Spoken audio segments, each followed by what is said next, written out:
नमस्कार। आज हम पाइथन की सेकेंड वीडियो में हैं और आज हम डेटा टाइप के बारे में जानेंगे, लेकिन उससे पहले हमें वेरिएबल के बारे में जानना होगा। और पाइथन में हमारे पास डायनेमिक डायनेमिक टाइपिंग होती है। अब इसका क्या मतलब होता है कि वेरिएबल को हमें पहले से डिफाइन नहीं करना पड़ता। जैसे सी या सी प्लस प्लस जैसे लैंग्वेज में हमें पहले ही बताना होता है कि अच्छा इंट ए, अब उस पे जो करना है परफॉर्म, उसको इनिशिएट करो, ए का कुछ वैल्यू रखो और कैलकुलेशन परफॉर्म करो।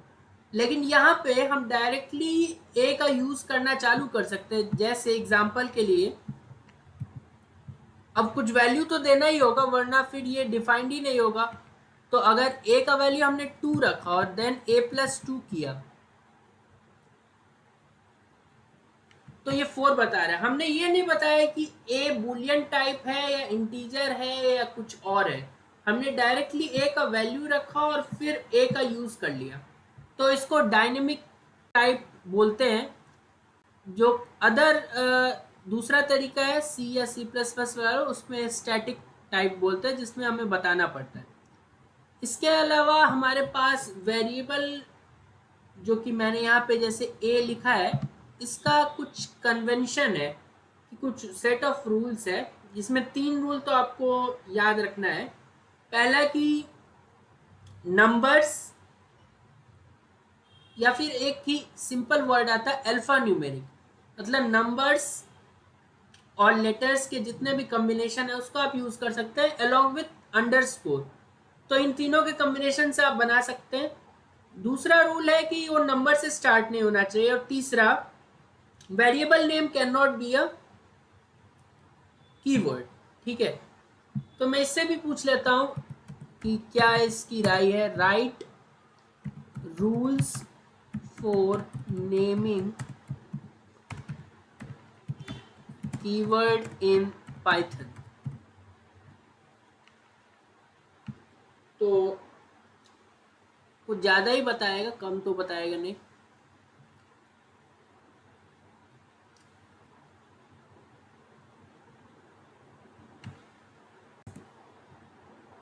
A keyword cannot be used, अच्छा स्टार्ट विथ, अच्छा कीवर्ड के लिए मैंने पूछ लिया। नहीं, कीवर्ड के लिए नहीं पूछना है मुझे, वेरिएबल के लिए पूछना था।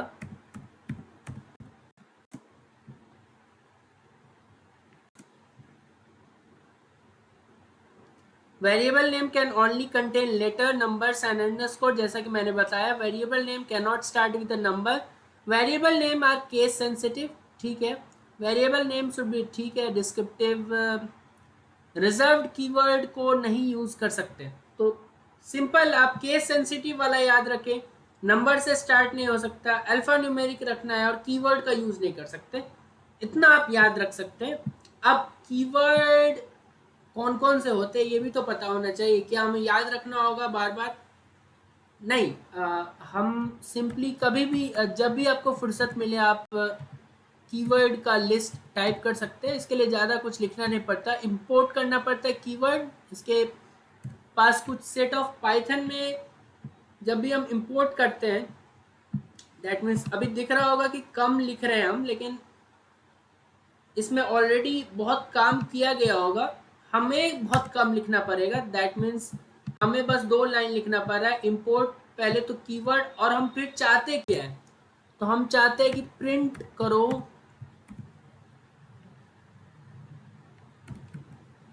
कीवर्ड से KW लिस्ट को। देखते हैं आता है या नहीं। ये देखिए, ये आपको दिख रहा होगा फॉल्स, नन, ट्रू, ये वो आपको इल्ट तक जाता है। अब ये कितने हैं ये भी तो पता होना चाहिए। तो उसके लिए कुछ नहीं करना है, same code as it is copy करना है।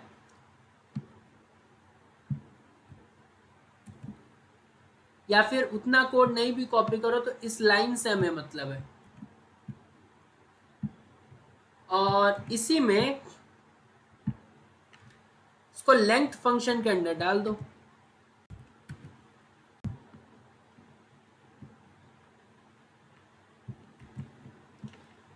तो लेंथ आ जाना चाहिए 34 35 कुछ, हाँ 35 कीवर्ड्स है।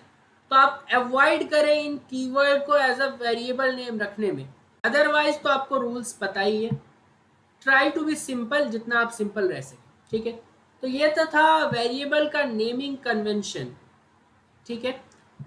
अब एग्जैक्टली वेरिएबल में होता क्या है। अच्छा, मैंने कोई अगर वेरिएबल बना लिया a इक्वल्स टू 2, तो अब मैं a के साथ कुछ भी करूंगा फिलहाल तो वो 2 का वैल्यू ही लेना चाहिए ना उसको।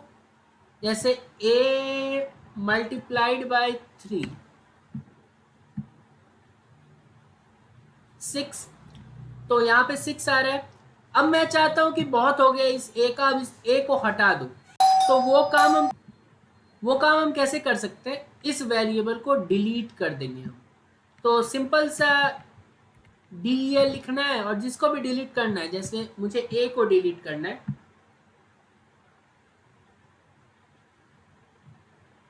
हो गया डिलीट। अब मैं अगर प्रिंट करना चाहूं ए की वैल्यू,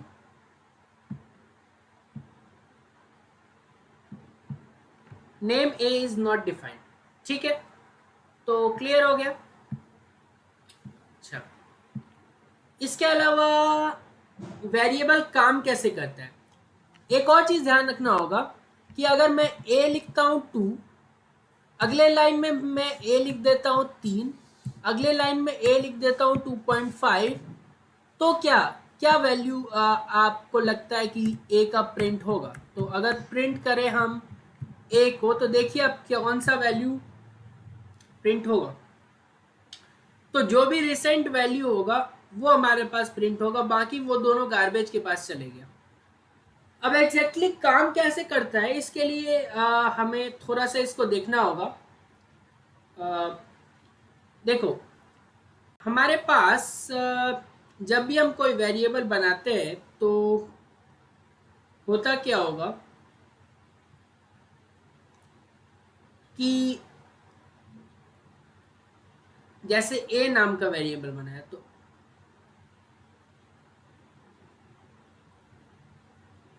इंट क्लास, जैसे नंबर है कोई मान लेते हैं, तो इंट क्लास का एक ऑब्जेक्ट बन गया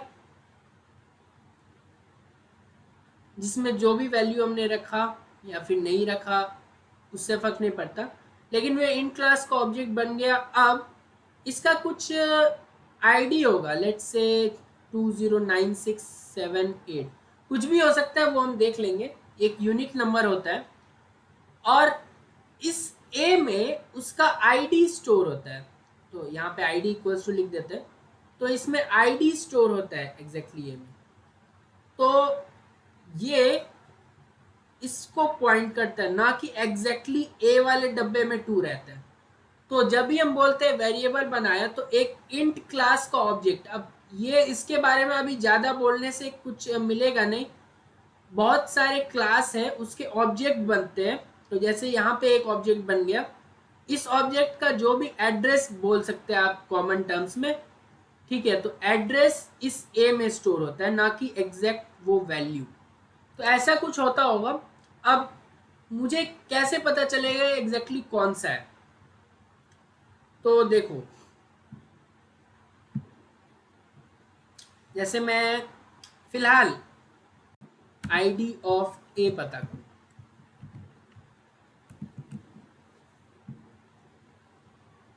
तो ये कुछ आया, ठीक है। ध्यान रखो लास्ट का 3-4 डिजिट पे फोकस करो, अगर डिफरेंट होगा तो डिफरेंट हो जाएगा।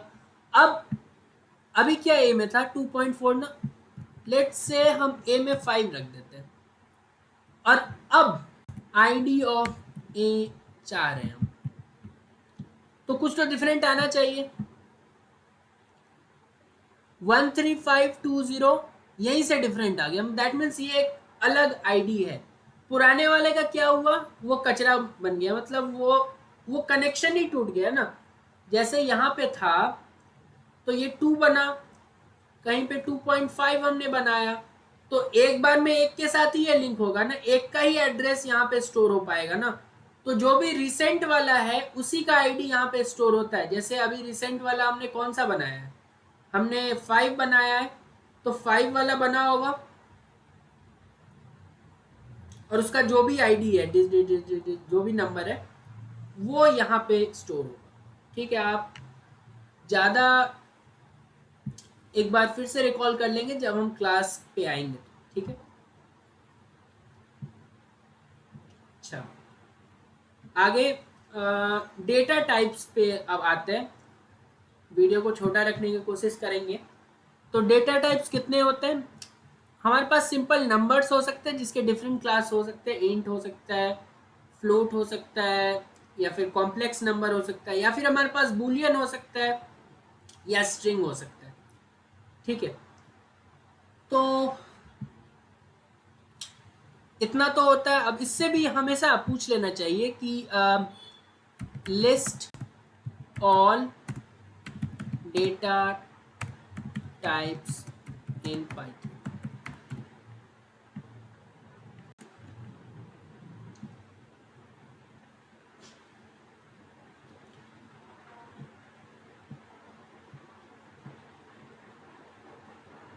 ये कुछ ज़्यादा ठीक है, इसने एक्सटेंसिव बताया, मतलब आगे भी इसका एक्सटेंशन होगा, लेकिन आज के लिए हम बेसिक डेटा टाइप्स जो होते हैं, नंबर्स के लिए 3 होते हैं। पहला तो होता है हमारे पास कोई सिंपल नंबर लिखे लिखे जैसे a=2। अब एक और फंक्शन होता है जिसको हम टाइप बोलते हैं। तो अगर टाइप ऑफ ए यहाँ पे पता करना चाहे तो देखिए से क्लियर हो जाएगा आपको डिफरेंट टाइप्स। ये इंट क्लास का है तो इंट, जैसे मैं अब फ्लोट कोई ले लेता हूँ जैसे 3.6 या 3.5, और अब इसका टाइप पता करें तो ऐसे ही आपको डेटा टाइप्स डिफरेंट पता चल जाएगा, बेसिक जो होते हैं। ये फ्लोट है। तीसरा मैंने बोला था कुछ कॉम्प्लेक्स, तो a=2 + 5j। अब अगर टाइप ऑफ ए पता किया जाए, कॉम्प्लेक्स।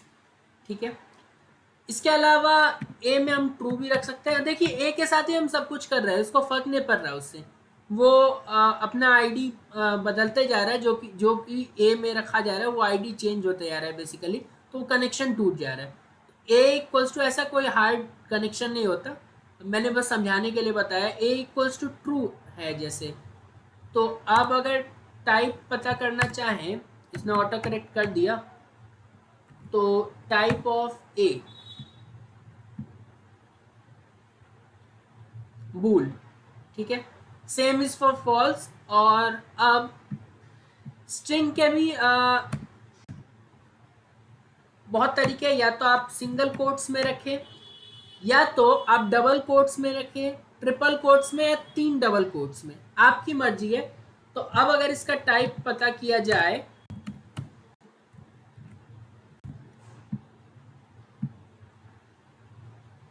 स्ट्रिंग है। ठीक है, तो आज के लिए इतना काफ़ी रहेगा। बेसिक हमने कुछ किया नहीं है ज़्यादा। आज हमने बेसिक देखा। आज हमने आईडी के बारे में जाना है, टाइप के बारे में जाना है, बेसिक डेटा टाइप्स के बारे में देखा, क्या रूल्स होते हैं, वेरिएबल्स कैसे डिफरेंट है पुराने लैंग्वेजेस, या फिर आगे आप पढ़ने वाले होंगे C++, या तो पहले पढ़ लिया होगा, तो उससे कैसे डिफरेंट है, डिक्लेयर नहीं करना पड़ता यहाँ पे, और काम कैसे करता है वो भी हमने एक छोटा सा ब्रीफ ओवरव्यू लिया था। तो इतना आई थिंक आज के लिए काफ़ी रहेगा। बहुत बहुत धन्यवाद आपका।